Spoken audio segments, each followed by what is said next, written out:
حالا فیدیلیتی چرا پرستیژ؟ یه تریم داخلی فوق العاده خوشگل داره.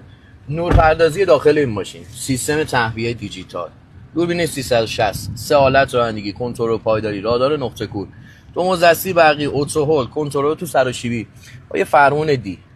این ماشین فوق العاده. سیستم کیلومتر و مانیتور که دیگه اصلا کلا برات نگم. توی مانیتور داریم رادار نقطه کور، رادار تصادف، رادار بین خطوط، کروز کنترل تطبیقی.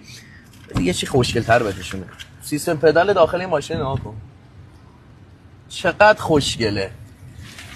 شما از توی مانیتور میتونید تمام تنظیمات نورپردازی و رادارا رو همه رو میتونی اینجا تنظیم کنی برای خودت. حتی کم و زیاد کردن و تصویر تموزی رو میتونی عوض کنی. در ضمن این ماشین دیجیتال عقب هم داره، سقف پانام داره. یعنی همه جوره شما توی این ماشین هر چیزی که نیاز داری رو داری. خواهی اگه خود دوست داشتی شارژ وایرلس هم هست. بریم یه دقیقه.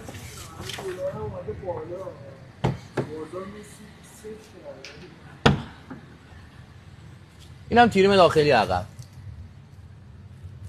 با دیجیتال عقب. یه طراح دیزاین فوق العاده.